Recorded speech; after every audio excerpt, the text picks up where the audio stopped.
Happy New Year, everybody, and welcome to episode 8 of Artillery. It feels like it's been a minute, and it has been. Since the last episode, among other things, I had to crank out new music, study some music for a holiday concert I conducted in New Hampshire, and premiere a new opera, The Delta Kings Blues. So, I apologize for the delay, but we're back. And I'll have to make sure I stay on top of my game as the new year rolls around and as I enter another busy season. So, have patience with me, y'all. Don't worry, the show will continue.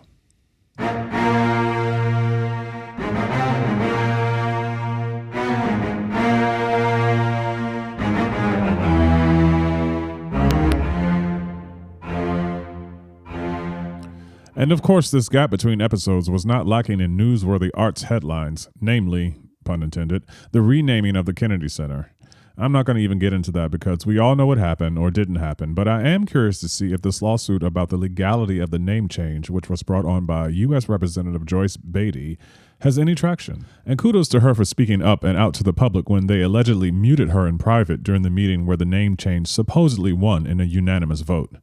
I do wonder what this means for the institutions that are housed in the Kennedy Center, like the National Symphony Orchestra and Washington National Opera, who threatened to leave? ? If attendance numbers were drab then, I can't imagine what it will feel like in the new year with this change. And now the Kennedy Center is threatening to sue folks who don't even show up to their gig. That's crazy.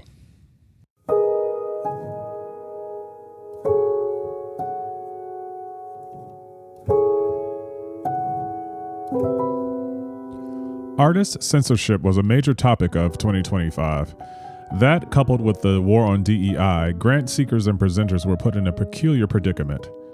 Some organizations are standing firm on their values, and rather than adjust their core beliefs around freedom of speech and diversity, equity, and inclusion, they are denying grants from the government that place restrictions around what they can create and or present.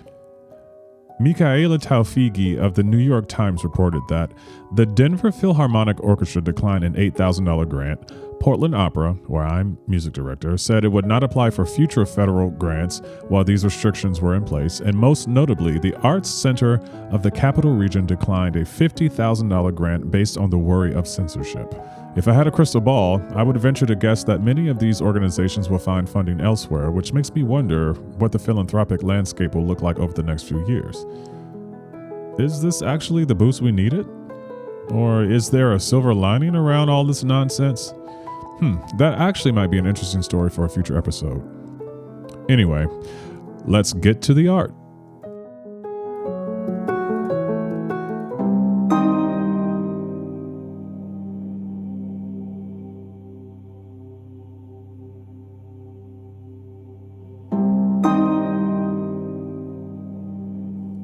Praised for astonishingly beautiful music and a singular compositional voice unlike any that has been heard in opera before, composer Gregory Spears is acclaimed for blending romanticism, minimalism, and early music influences into works celebrated for their melodic richness and emotional clarity.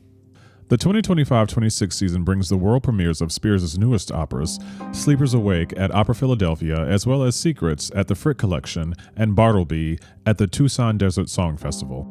His best-known opera, Fellow Travelers, with a libretto by Greg Pierce, marks its 10th anniversary in 2026 with the launch of a national multi-year tour with stops in Seattle, Portland, San Diego, and upstate New York at the Glimmerglass Festival.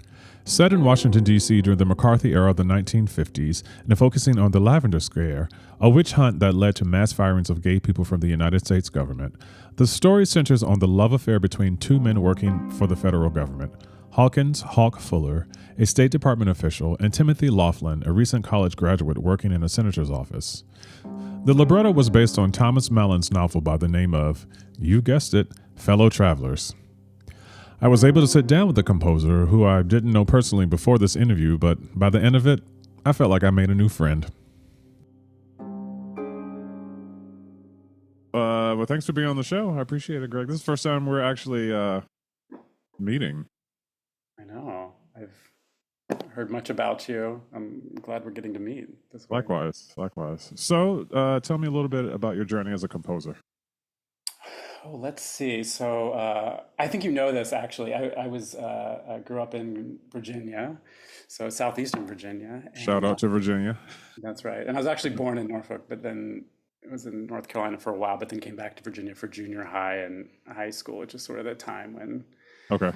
I started getting more into music. But yeah, I was a pianist. I was sort of very taken with that. I loved being able to express myself and comment on the world and have it be all just music. No words. It's a funny thing to say on a podcast, right? Which is very much words. But that felt like a kind of freedom to me that felt meaningful and wonderful. And so I started composing, which sort of expanded just playing the piano into something more, maybe more personal, and wrote for my high school orchestra. We didn't have a full orchestra; we had a string orchestra. So I wrote a little piano concerto, and then was told you should go talk to a composer who lived in the area, Adolphus Hale Stork. And so I went Oh and yeah. met him. Yeah, and very lucky to be sort of in the same geographical area as him, and Right. started taking lessons from him in high school, and then went from there up to Eastman in Rochester, and then got more into opera as things progressed. But I remember going to opera in high school, to the Virginia Opera, and I still remember to this day seeing, I think it was the Marriage of Figaro. I saw maybe Tosca as well. But I remember just having the experience that I couldn't believe that something like this existed in Hmm. the world. It seems so like from another planet. Right. Um, and so that felt like a discovery. And so I guess I've been pursuing that ever since. Yeah. So, I mean, maybe you know this, but I actually grew up in Chesterfield, and I went to Yeah, Old that's right. Dominion, and so I would see Adolphus Hailstork around the school, and Yeah. I didn't know who he was for the most part, but now, like, I'm a little older. I'm like, oh my God, this like giant was. Yeah. Well, he was hardly there when I was there, but Yeah. um, And he must have like so this was in the when I was studying with him was in the 90s. So at that time I was in high school, but he was working at NSU. So and then I guess went to yep, Dominion maybe right after I went to college. I think he switched, but yeah. Yeah, my yeah, parents are old ODU alums. yeah. What high school did you go to? Cox High School. Oh, okay, I remember Cox. Yeah, that's Yeah. cool. Oh yeah. Um, So that's thanks for sharing that. So when you're writing operas, is that like your favorite thing to do? What's your process like? How did you get into writing opera? I will say, my sorry, this podcast is not about me, but my first experience with opera was also with Virginia Opera, Oh but my nice. show was Electra. Oh wow. Wow, that's serious I stuff. know, I know. So I walked out going, I'm not sure what I saw, but I really Yeah. loved it. Yeah. So anyway, all right, Yeah. back to you. Getting into opera, what's your process, all that good stuff. Well, you're an opera composer, so to say it's your favorite thing to do is like really weird, right? Because it's so hard to do, right? Like every dimension of it.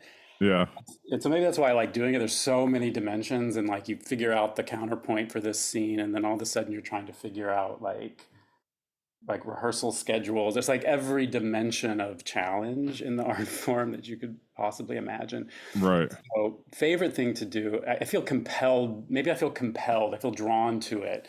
And I feel, and it is exciting because I think what I said about music, at first it was a way for me to like engage with the world, but there was no story. It was just mostly piano stuff. And then, but with opera, you get to engage with the world in so many different ways. Both as a composer, you get to go somewhere for a month, move in, like there's a sort of community built around a piece, and you get to sort of live within this community of artists, and then that world becomes bigger when the audience comes in and critics and that world keeps getting bigger. And to me, that was exciting and worth all those other things I was talking about, those difficulties. Because when I was going to college, it was the sort of path was that you would write, orchestra pieces, and you would show up on Wednesday, and they would rehearse Wednesday afternoon, and maybe Thursday morning, and then there'd be a show Thursday night, and then right, Saturday. And it was so quick, and it didn't, whether you got to speak directly to the musicians or not was just a possibility. And to me, opera felt like a place where you could really create on a very high level of artistry, a sort of community of collaborators, and that felt very. I felt again like a kind of miracle, actually, after what I'd been, expecting to have a more solitary life. Yeah. Yeah. I mean, the thing I say about writing opera is it's hard because of all the music you have to write. And I know that sounds stupid, but as you know, if somebody walks from here to there, you got to write music for that.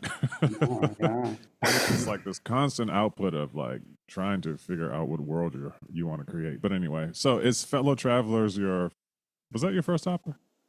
No, my first opera was an opera called Paul's Case, which was a smaller opera, a chamber opera, and it was based on a Willa Cather short story. And yeah, so Fellow Travelers was maybe my third or maybe fourth. I did some small, like we all do, Yeah. like smaller one act Yeah, stuff. you don't know how to count them. I know, and you count them, and you're like, oh wow, am I that old now? But grateful.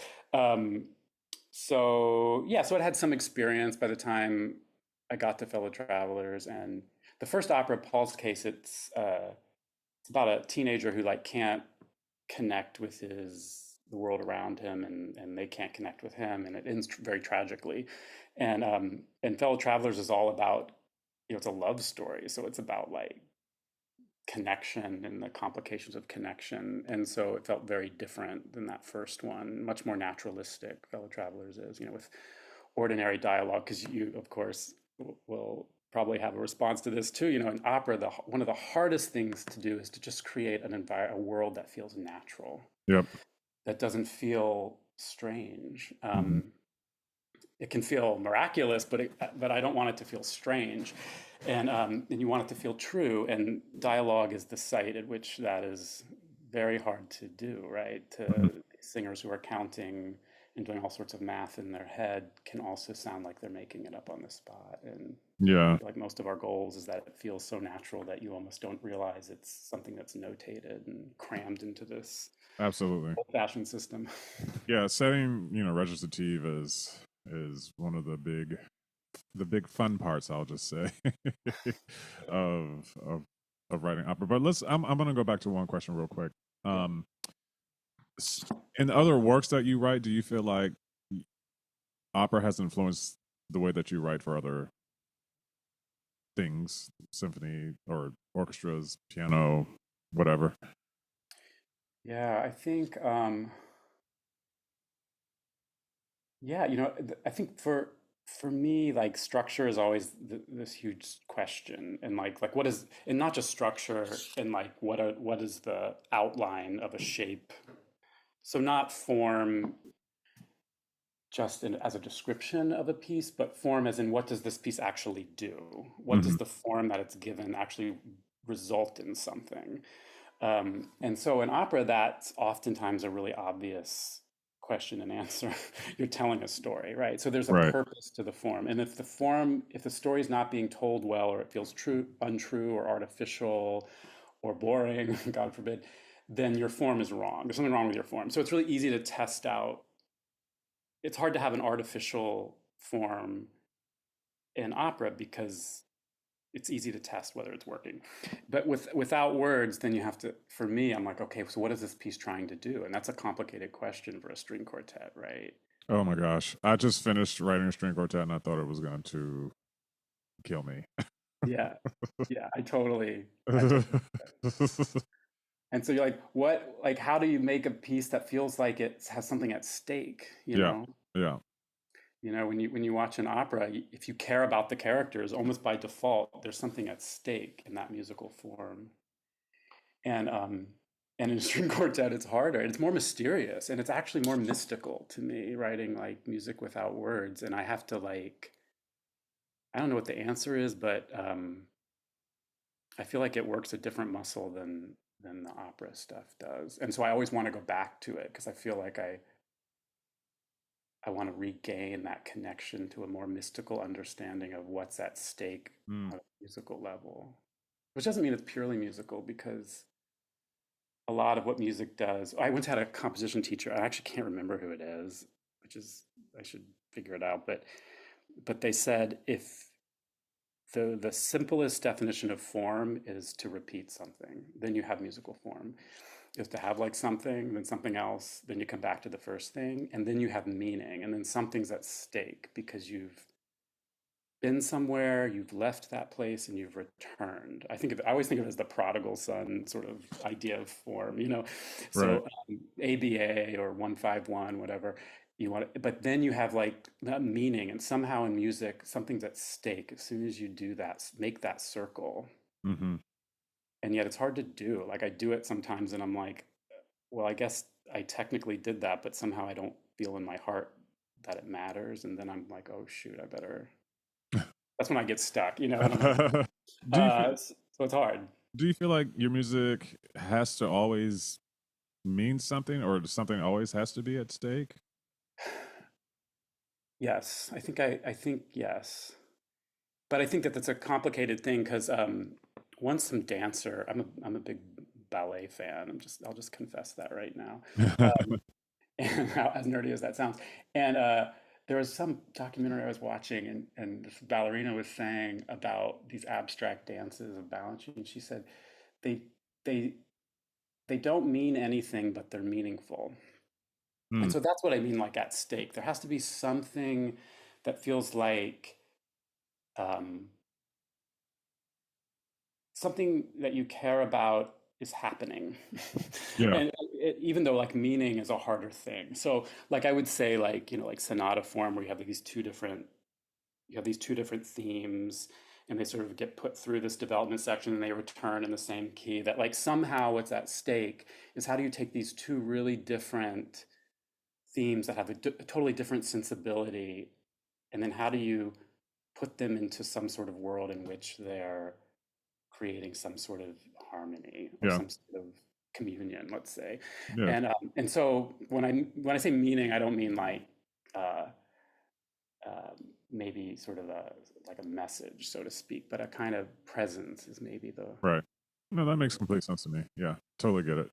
So, what is your process like for writing? I mean, it could be writing anything, but particularly writing an opera. You know, after you get the libretto and it's gone through all its revisions and stuff, and now it's yeah. your turn. What do you do? Oh my gosh. I want you to answer what you do. um, well, first of all, I usually don't wait for the libretto. Oh wow.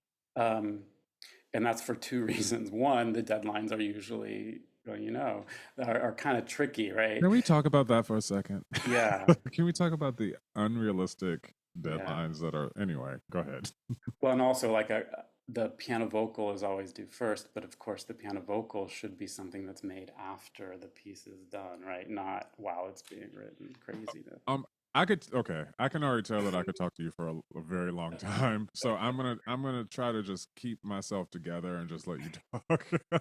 I'm not trying to stress you out, but I can tell you've experienced this in the most painful of ways.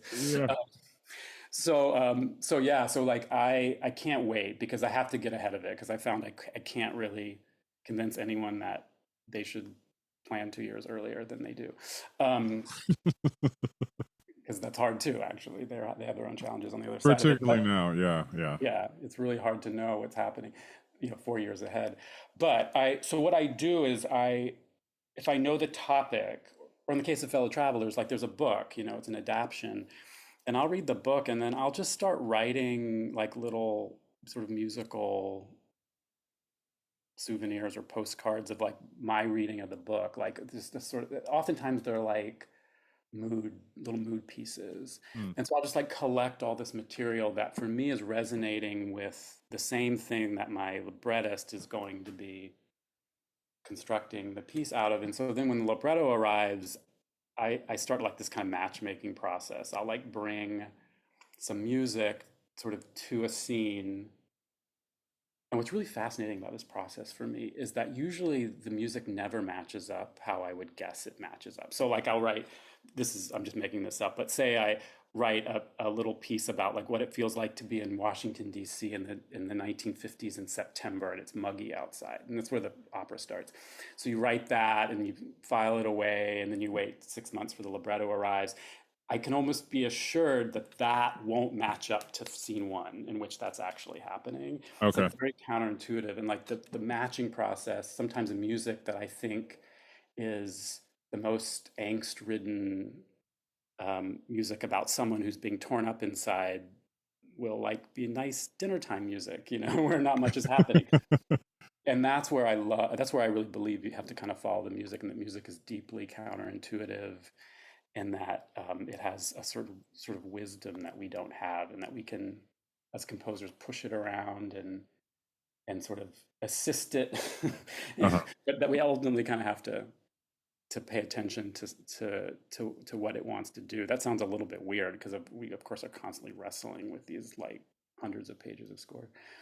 But I am really interested in the counterintuitiveness. There's an aria in Fellow Travelers where the main character, who we almost never hear his internal dialogue, and he's a complicated guy and like not a nice guy in a lot of ways. And he has this aria that's like a really painful aria, and like for some reason it just set itself to this almost like detached kind of. It's like this.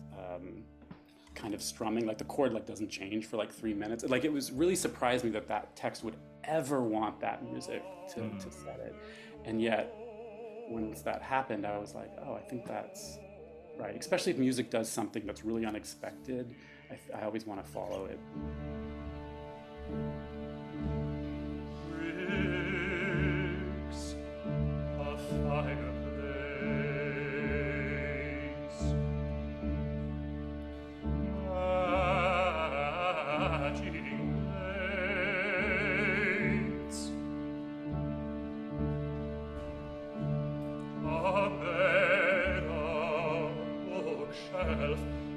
towels gray for you, purple for me.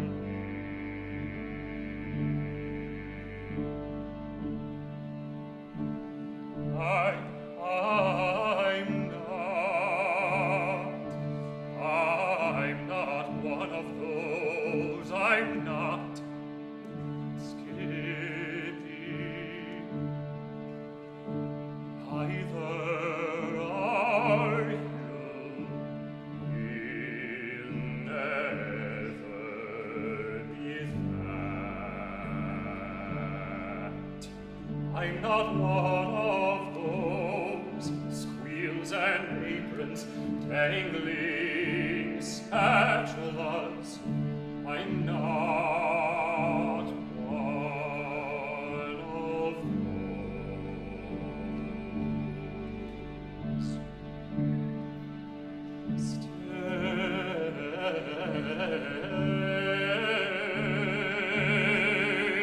just stay. Just stay.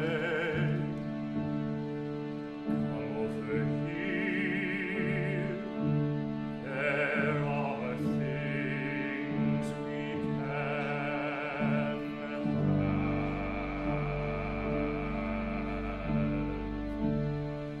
And there are things we can be for each other, Skippy. We can't be that. You're not one of those, not one of those. Behold you for an hour. That's what we get.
So you kind of create like a mood board per se, Yeah, I guess that's right. in Yeah. a way. Yeah, and I usually call them studies. So it'll be like fellow travelers study number one, or sometimes I'll put the date. Okay.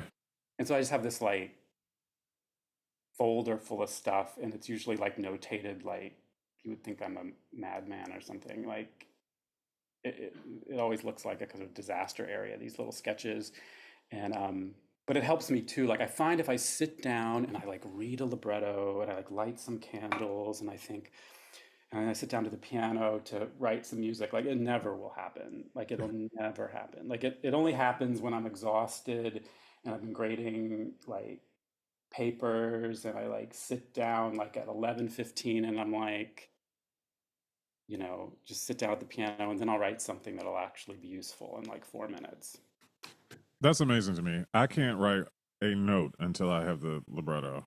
Yeah, For the that most, makes perfect sense yeah, to for the start there. most part. I mean, I think for loving, it may have been a little bit different because Jessica and I we talked a Yeah. lot before, so I kind of had like a little bit of an idea, but I don't think I really started writing until I had the whole thing. Yeah. Yeah, it's hard for me to imagine doing it. I may try it that way though. Creating, I love this idea of creating like a mood board just Yeah. based on the little information that you have. That's kind of fascinating to me. I might try that. So, okay, you're a pianist, right? Yeah. So you write your PV first. No, that's a complicated question. I've done it different ways. Like I just did this piece. I'm working on it right now for Opera Philadelphia for next April, and we're going into the workshop. The workshop starts tonight, but I'm invited on Friday for the first time. So you Okay. can imagine where my head is right now. Yeah. Um, like, how's it going? How's it going? Um, Right. but that one I just wrote right into score because it's a pretty big orchestra, but it's like sorry about that. It's uh, but just because of the way the instrumentation works, I can kind of conceive it in the orchestra. But Yep. I wrote this piece for Santa Fe, and the orchestra's just big, like Strauss size orchestra, and so what I did was I would sketch out those sort of mood board ideas. I would sketch out in full score, not all of them, but as many of them as I could. But it might only be four measures, like it's a little texture or something like that, and like half baked, like not worked out. Um, but I would start it there just so that the conceptual part of my brain was thinking orchestra. And then I would get it there and then start to arrange them, match them up with like libretto sections, but then immediately put it all into piano vocal. So it was sort of half and half. So the ideas started in the full score, but I worked them out through the piano score because Okay. there was just something about the size of that orchestra. I had to get it on fewer staves to Yeah. my mind, not my brain, not melt down. Um, but then this later one, just because of the way the orchestra works, I was able to keep it in full score the whole time, and then it became a real nightmare to turn into a piano vocal score. I have these pianists that are looking at it tonight. I hope they're gonna do okay. You have a engraver or somebody who can help you out? No, I'm with shop music, but Oh, okay. yeah, usually it's like there's a fund and the commission to get some help, but I do a lot of it Right. myself. I'm kind of like some people they like compose and they just get it right and then they hand it over to a copyist, and I'm like I'm just copying in parts and everything. I catch so many little problems like oh do I really want that voicing, so it really gives me a chance to Yeah. like make it better, so I kind of hold on to that part of the process. Okay, I'm going off script here a little bit. So in the whole process of writing an opera, mounting an opera, putting it together from start to finish, what would the perfect process look like? No, I don't care what we've done in the past. Yeah. Like if you could just blow that up, what would it look like? This is an annoying answer, but I think that like opera is designed to like it can never be like contained within like the right formula. Like everyone is different. Like so like there are some where I'm like, you know what, I could if I was given another year, I could stay in that full score longer at the beginning. Right. But then I feel like all of us composers know that the more time you're given, the slower you go to a point at which it's not helpful anymore. You just Yep. won't finish it.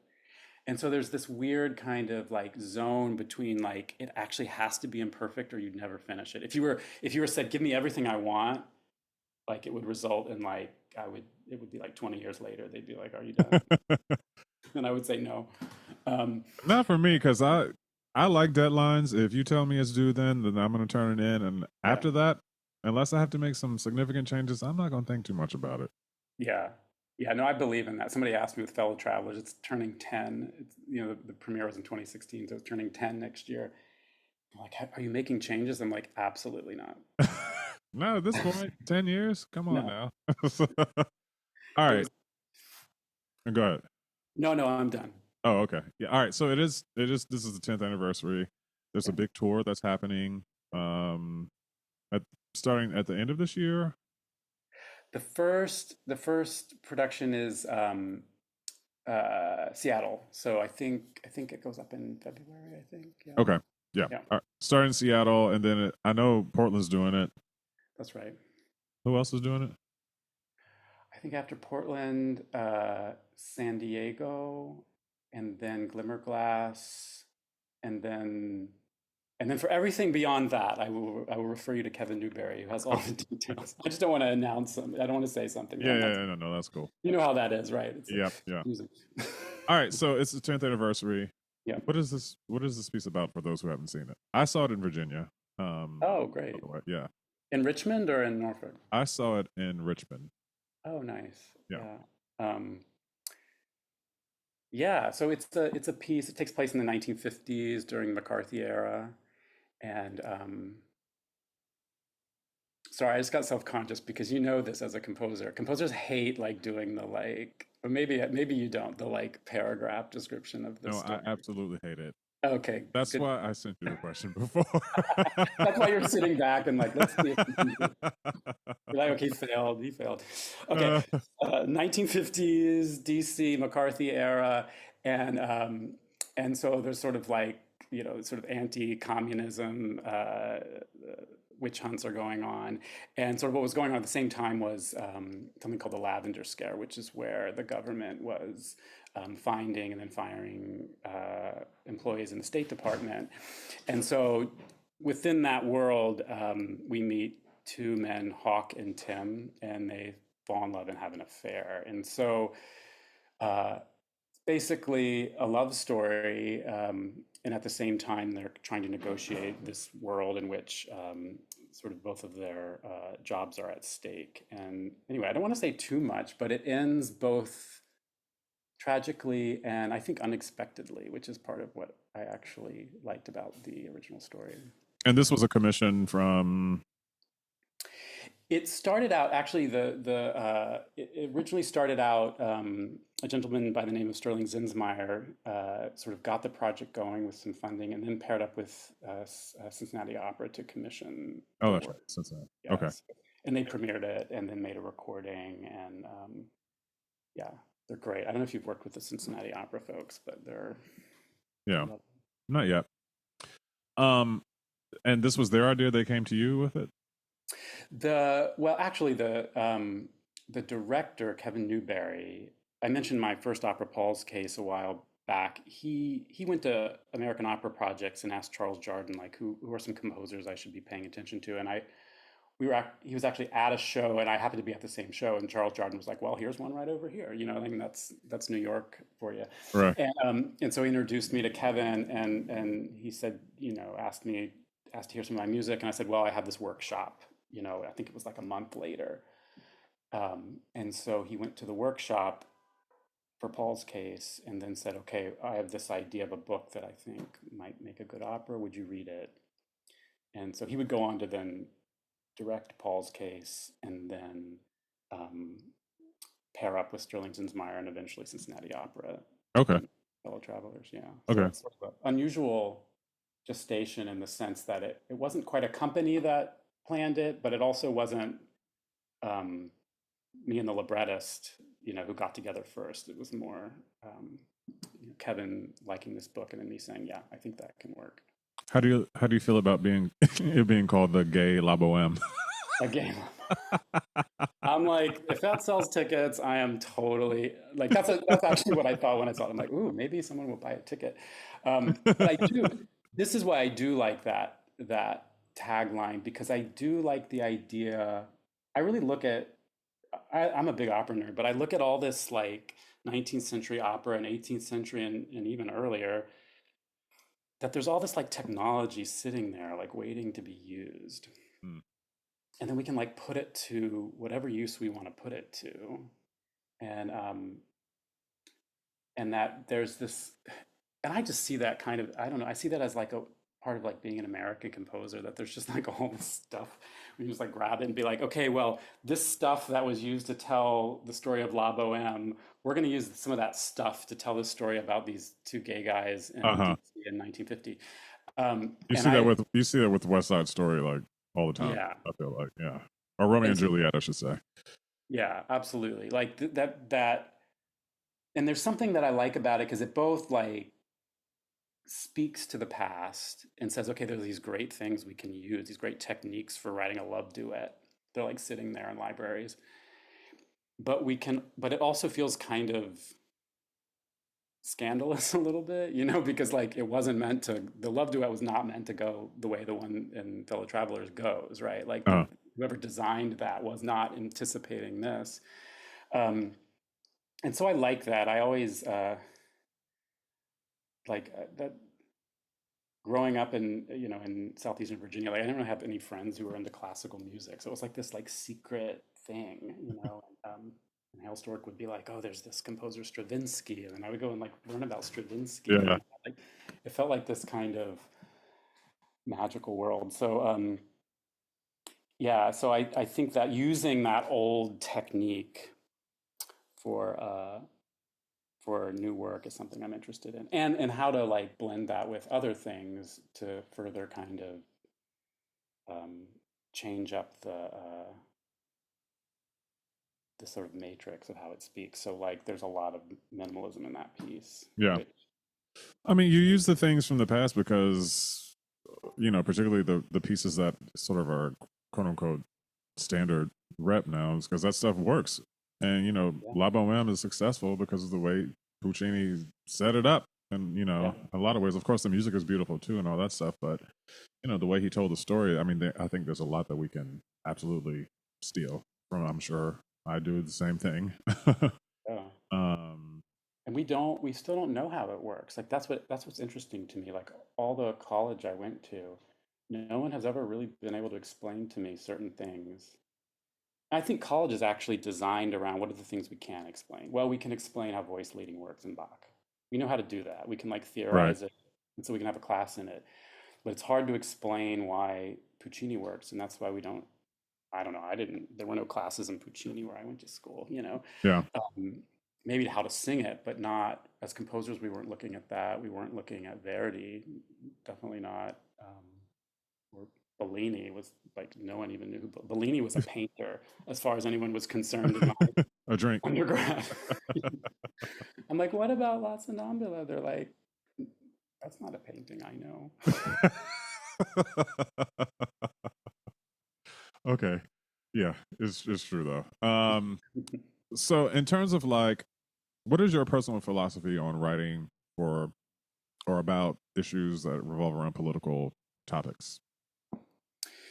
Yeah, I mean, I think for me, like I think that like I get drawn to stories that are like about a kind that are sort of complicated and kind of messy.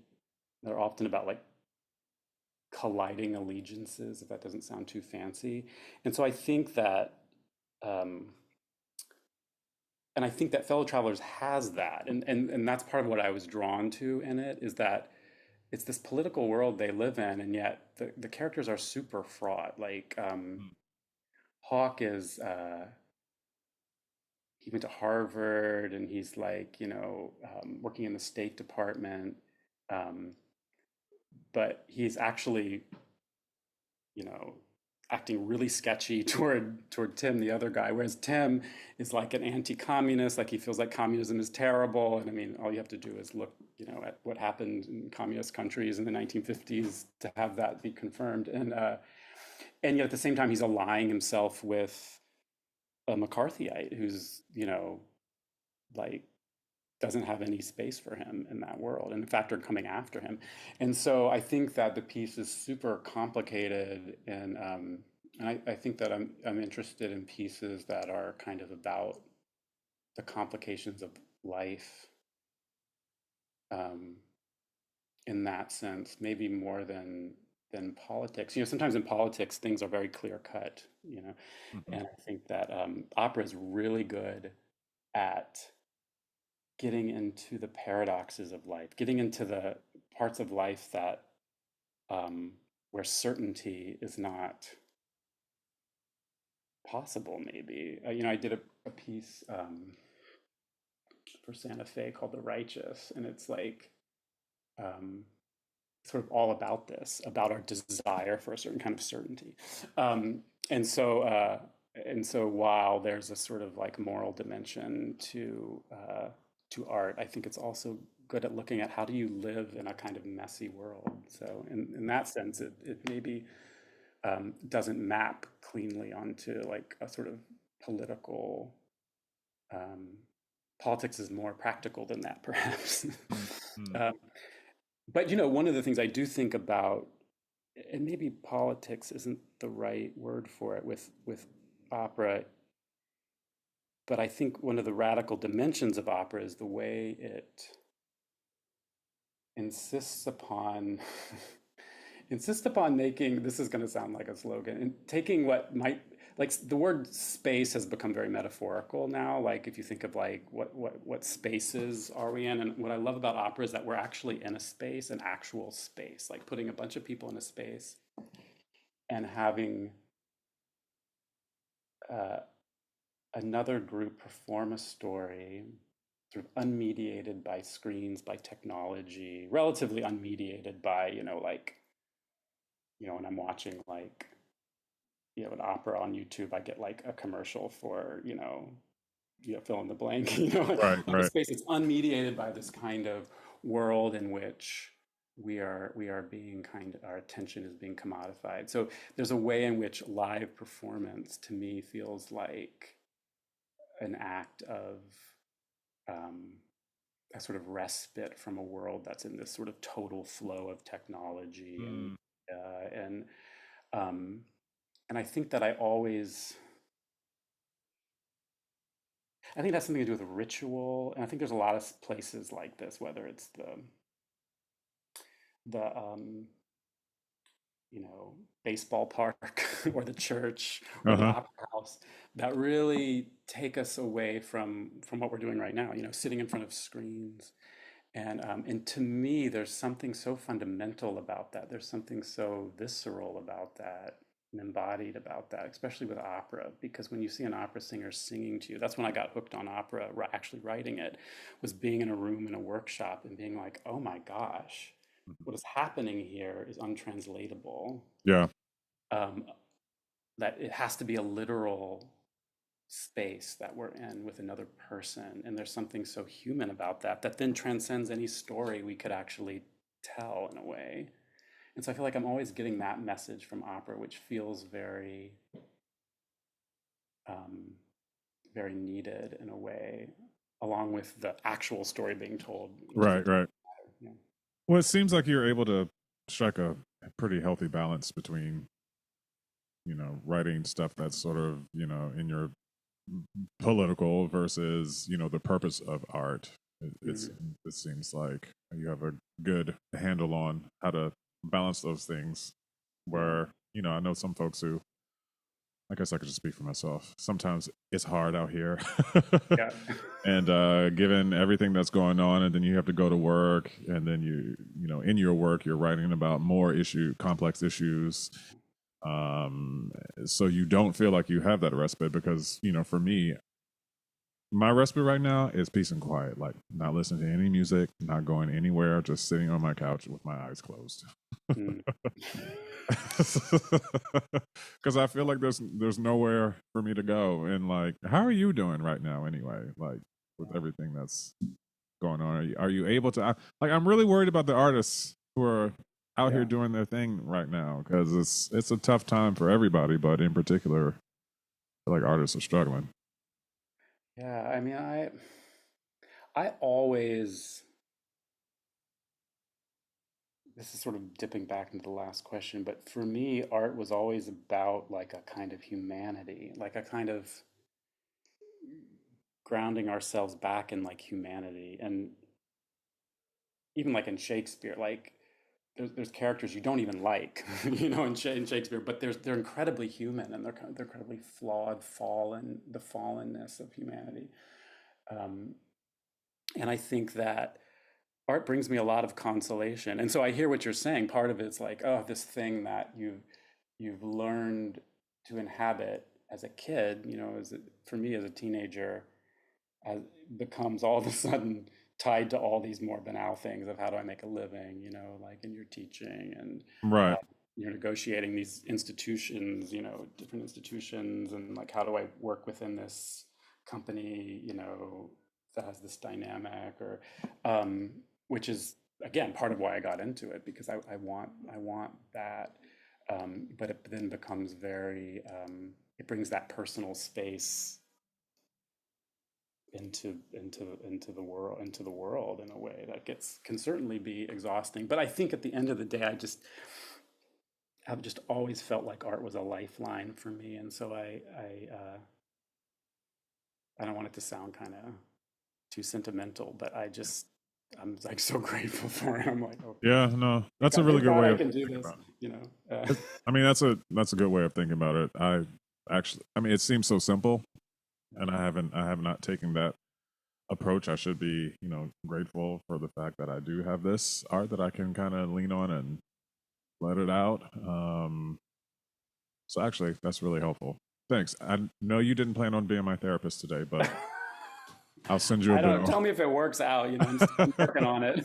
Yeah, no, it's because you get so trapped in the weeds, man. It's just like what there's always something like happening, and like everywhere you turn, there's something. So it doesn't feel like an escape, and like the stuff that I'm writing now is, it is political. A lot of it is political, and so I can't even escape through that, but I can let it out through that. So Yeah, that's another way that I can think about it. Do you have any I'm changing topics now a little bit. Do you have any exciting projects coming up? Anything you're working on that you can talk about? yeah. I just this morning I was working on a piece that I'm writing for the Frick uh, Oh yeah. in New York. Yeah, they have a beautiful new hall, and I used to when I first came to New York, I would write for like downtown dance choreographers. I was doing more like kind of sort of weird like pickup band stuff, and but I wrote a lot at that time. Weirdly, for early instruments, for like old instruments and singers who sang like medieval stuff, and so this piece is actually commissioned for their compose or ensemble in residence, which is a gamba consort, Oh nice. harpsichord and gambas and a cello and some violins, and I'm actually adding a piano. And so that's what I love. There's something about like sort of confusing the coordinates of the past that like really excites me. So like with fellow travelers, there's like two types of music. There's this like medieval troubadour music, and then there's like 1970s minimalism, right? Neither of which have anything to do with 1950s Uh huh. music. And I think I really like that. I feel like music is like chemistry on some level, like, like hydrogen and oxygen make water. And someone could be like, well, hydrogen and oxygen don't look at all like water. Like, why in the world? That doesn't make any sense. And so I like Yeah. combining two things that seem like they're unrelated, and then they create a third thing that almost seems unrelated to the first two. Yeah. Yeah. Yeah. That's And, cool. and that doesn't kind of work entirely. Like it's clear in the final piece what the ingredients are, but I feel like working with these early instruments excites me because there's some kind of collapsing of time that has always been really interesting to me. There's this line in one of the operas that I've written. I wrote with Tracy K. Smith, and there's this amazing line where one of the characters says, "All of time is happening always." Hmm. And I sort of think about what would music sound like if that were the case? If like a bunch of things could kind of collapse into one thing. Anyway, that was a long description of that. Those are some of the things I'm thinking about with that Frick piece. And then what else is coming? I'm writing a song cycle for Jennifer Johnson Cano, amazing mezzo soprano, and it's on a Melville short story called Bartleby, Oh, which is cool. devastating. Yeah, it sounds like you know it. So it's like a devastating short story. So it'll be a really depressing piece. It's about Wall Street. I'll talk about a story that's about, kind of. Actually, I don't know. It's such a confusing story. It's so mysterious to me. I like read it, and every time I read it, I'm like, I have no idea what this ultimately means. There's all these philosophers that have written about it, and I read that, and they're like telling you why the last philosopher is all wrong about it, and I'm like, this is so mysterious. It's like I'll never understand this story, which makes me want to do it. Yeah, maybe that's the point of it all. Yeah, totally. It's like I really believe in that. Things that are fascinating and that draw us, like fascination. At the root of fascination is like an inability to fully understand, I think. Hmm. Just like I was saying about Puccini, I'm like crying during this opera. Like something is happening and it's real. And even if I'm having a bad night or it's not a great performance, I'm like, I get a little tear. Even if I'm like at La Boheme, if I'm like standing outside of it, I like to go to La Boheme's and just like kind of try to watch it from a technical Hmm. standpoint as a composer. Just like you said, like trying to figure out like, okay, how can I do that? Yeah.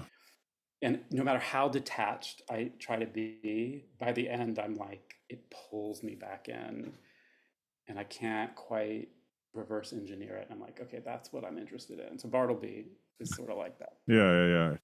Cool. Just one last question. I'm sort of asking this out of order. So, folks who have not seen Fellow Travelers and they go, maybe they go on during this tour that's happening.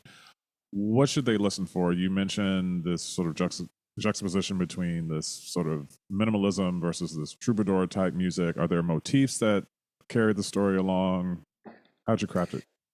Yeah, there's a lot of, it does have a kind of like recurring themes and in a really technical way, like the piece, because it's a podcast, I have to describe what I'm doing. The piece, like the first half of the piece is like the second half of the piece, Uh, and they can kind of fold up on top of each other. So there's like a cyclical arrangement. So if you look at like what happens about 10 minutes into the piece happens about 10 minutes into the second half of the piece. And so there's a kind of like repetition that happens, but just out of your ability to remember it because it's like 40 minutes later. right. So there's all sorts of like little games like that I'm playing that the idea is that no one has to listen for it, but the idea is that you get to things that are happening on the other side of the piece, on the B side, if you will, and you're like, this feels familiar, but it's different, and like Yeah. that's kind of all you need to keep your audience in some ways together. Like I feel like Puccini's always doing that actually. Like a theme comes back in the wrong context, and you're like, I don't know, the world makes a kind of weird sense now. Um, because that's how our world is. I mean, I remember looking at, like a diagram of an atom as a kid and being like, that looks like the solar system. And then there's something like sacred in that, even though I feel like that's not even what an atom looks like Yeah, anymore. I But know exactly what you mean. Yeah. yeah, that kind of fractal thing. Anyway, so that's a fancy way of saying, actually, I don't think people really need to think too much about it. I really believe that one of the things I love about opera is that you're in it long enough that the piece can kind of teach you how to listen to it. And I don't want that to sound patronizing, but the piece can kind of unfold and make an argument over an evening. And so you don't need anything but to sort of clear your evening, maybe. Yeah. But yeah, there's things that come back like in really maybe obvious ways, like the opening is the same as the closing, stuff like that. Yeah. And Yeah. and hopefully they're not thinking about any of that. They're just trying to be with these characters and love them with their many faults and feel for a second like they're out of their world and in this weird world, and then maybe bring it back into their own in some way. Yeah. I'm Feels right. pretty sure nobody's thinking he used that music before. Yeah. Because If that's what's happening, you've actually, in a way, if that's what the person is thinking, it's like I would feel like I failed, right? Because they're not in the music, they're not in the piece, they're not in the right, journey of right, yeah, yeah. I know it's hard though because when you're in the thick of writing it and you think, oh, I don't know if it feels like I'm cheating if I reuse this line here, but then once the piece is on its feet and it happens, it's like nobody cares about that shit. Well, that's so funny that you say that because I am like that's one of the things I love about classical music and form is that like it sort of encourages my like laziness. Like I'm like, oh, I'm two-thirds of the way through this opera. Nothing should be an invention anymore. That's how I think. Oh my gosh, yes, Yeah, a like hundred if percent. I'm inventing new material, I've failed on some level A at hundred that percent. point. I mean, because eventually, if you're, you should just be plugging in these themes. If the libretto is Yeah, set up in a way that you are able to do that, by the yeah, time you're in the second act, you're just plugging things in. At this point, the piece totally. is just kind of building itself. I have this fantasy. I've always wanted to write a piece. There's this piece called "Your Money, My Life, Goodbye." I think that's what it's called by Robert Ashley, and it's the same phrase of music over and over for 70 minutes. And sometimes there's like some modal mixture in there or something like it's like slightly different or there's like a sound effect but it's the same thing over and over. And I thought, oh, what a perfect piece. Yeah, I'm gonna have to You know, listen that to if we that. really did it right, there would be like almost no invention. It would be like one thing like that just flipped around on different Yeah, perspectives. I'm gonna listen out for that. That sounds interesting. Yeah, I also had a fantasy that I could write like a opera that was just like three phrases or maybe four phrases, and they were just recombination of those phrases for 70 minutes. These are all like mega failed ideas, but I still think maybe maybe someone will do it, and I'll be like, oh, they did it. I mean, I do feel like Britain is like my opera guy. I feel like there's not a lot of music in it per se. I feel Yeah, like, because the way that he can economize yeah, what he uses is so smart, and yeah, I love him. I have Peter yeah, Grimes on my desk at all times. yeah. Peter Grimes. I think that piece holds great mystery for me. Yeah.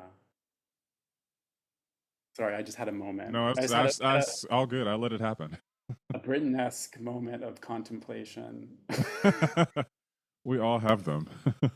you know, so Anyway, though I was just saying to someone this morning that like everyone's always like, you must like Benjamin Britten and John Adams. Those are like the two names in the American composer you get mentioned all the time. I do, and I do like both of them. So yeah. Who are your? Do you have any fave? like I love Rameau, for example. I Hmm. think not the operas themselves, but the music, Yeah, like the yeah.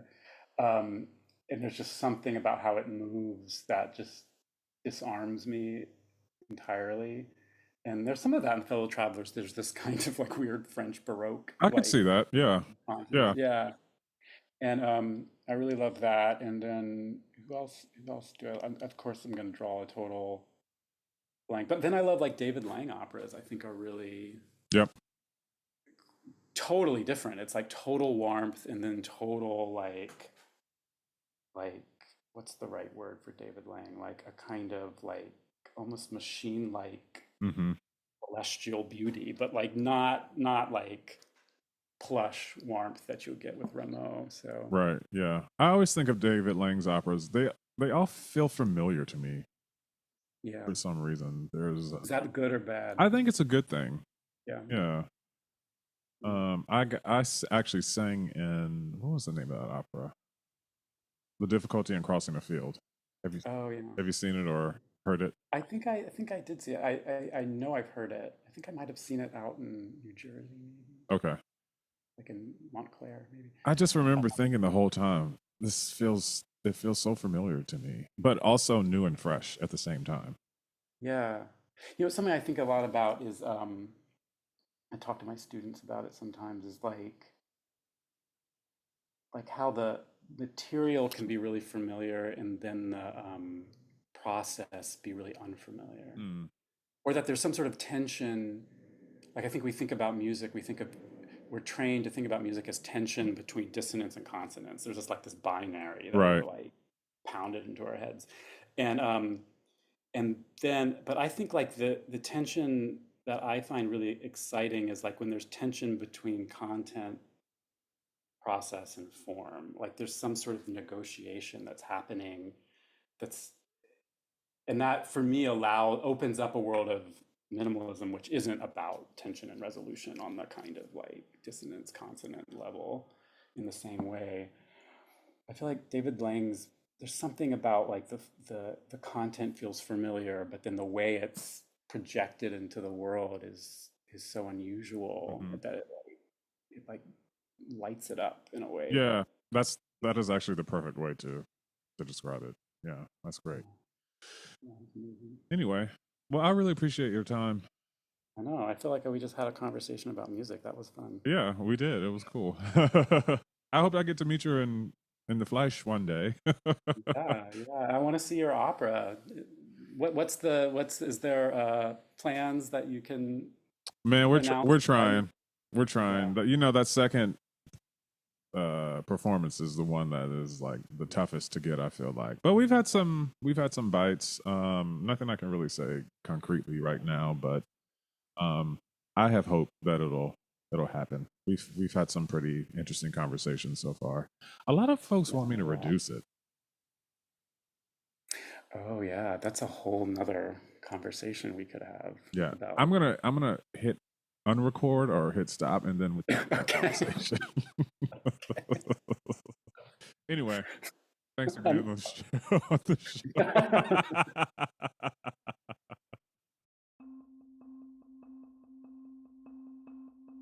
There were so many wonderfully powerful works of art created in 2025.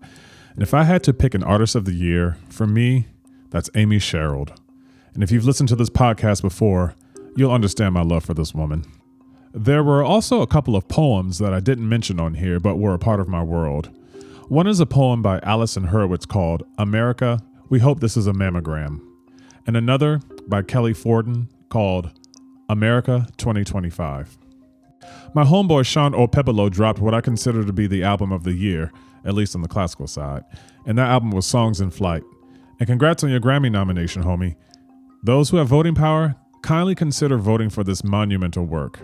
I'll leave a link where you can revisit Sean's episode of Artillery in the bio. And if you're wondering who my non-classical nod goes to, it's to another Nigerian, Burna Boy, for his No Sign of Weakness. Man, I wore that album out, and it actually might have a spot on my top albums of all time. But I think the highlight of the year for me was attending Beyonce's final Cowboy Carter concert in Vegas. And if you haven't experienced a Beyonce concert live, do yourself a favor and book a ticket to whatever Act 3 is going to be. If you think opera is the Gesamtkunstwerk, or total synthesis of all arts, go to one of Bey's concerts to experience the ultimate Gesamtkunstwerk.